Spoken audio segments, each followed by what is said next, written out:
Jesus. Ugh. Alright.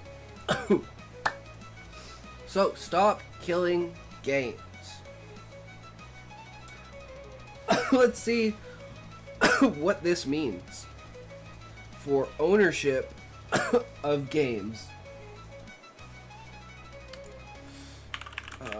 The recent 1.2 million signatures of the Stop Killing Games initiative in the UK.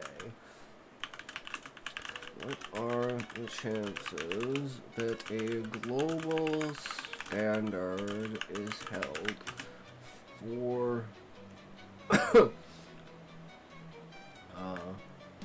the preservation and required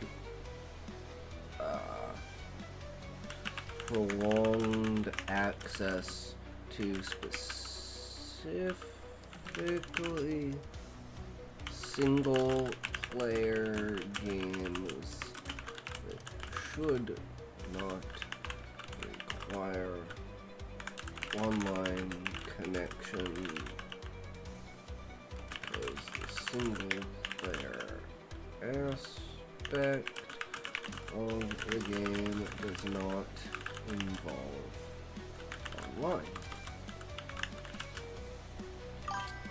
Smokey, what's up, brother? How's it going? We're talking about don't stop games.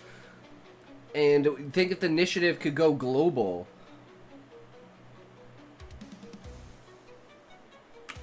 Could we see the rise of companies that are designed to buy up the rights to old games and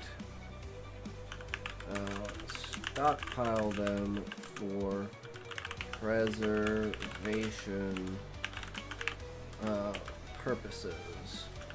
And since they own the rights, they could choose to redistribute said product.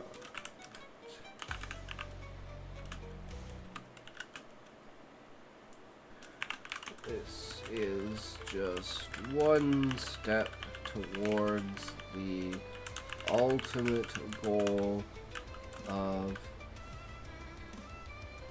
having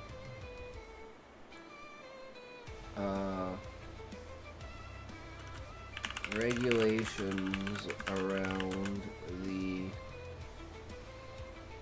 preservation and distribution rights of media in general, not just video games. What do you think the possibility of this being adopted by the whole world? Boom. Easy. How far down this rabbit hole can we go? Cute Muffin, be right back. True, brother. Thank you, thank you.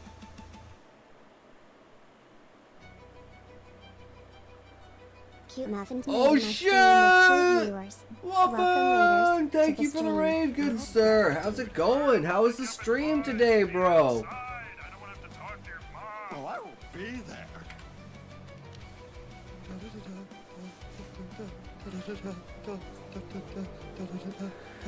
The recent success of the Stop Killing Games initiative, with over 1.2 million signatures in the EU and over 100,000 in the UK, suggests growing support for preserving single-player games, especially those not requiring online connectivity.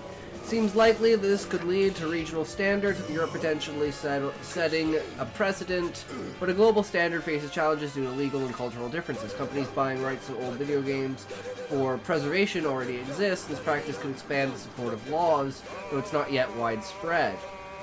Broader media preservation regulations are possible in the long term, but face significant resistance and are less certain.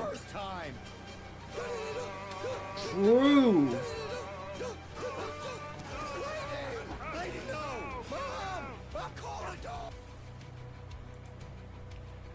The growing movement for game preservation. The Stop Killing Games initiative, launched in response to games like The Crew becoming unplayable after server shutdowns. We should abolish intellectual property. I'm not so sure about that. I just think we should limit what you... Like, for instance, what you can patent. Like, you shouldn't be able to patent the Nemesis system. That's complete fucking bullshit that Disney's fucking patented the Nemesis system. Just realized I missed COTD. Oops. Sorry, Warner Bros. Yeah, sorry, Warner Bros. Not Disney. Warner Bros.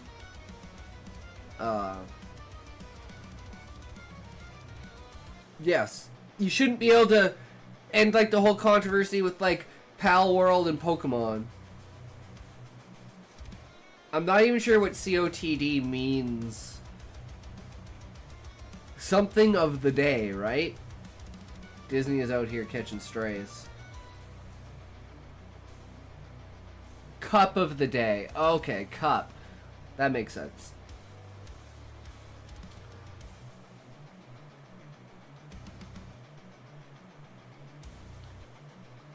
Stop Killing Games launched in response with 1.2 million signatures in the EU and over 100,000 in the UK as of July 2025. It's clear there's strong public demand for preserving single-player games that don't require online connectivity. This could lead to new laws in Europe, potentially influencing other regions, but achieving a global standard is complex due to varying legal systems and industry opposition. Potential for companies in preservation. Companies like Limited Run Games already produce physical copies of digital games, and non-profits like the Internet Archive work on preservation. If laws support this, more companies might buy rights to old games for redistribution, especially for single-player titles. However, this is still emerging and depends on legal challenges. I'll be back. Alright, sounds good, Muffin. Extending preservation to all media, like books and films, is a bigger challenge. While there are existing cultural heritage laws, resistance from copyright holders makes this less certain. It's part of a growing conversation about digital rights, but progress is likely slow.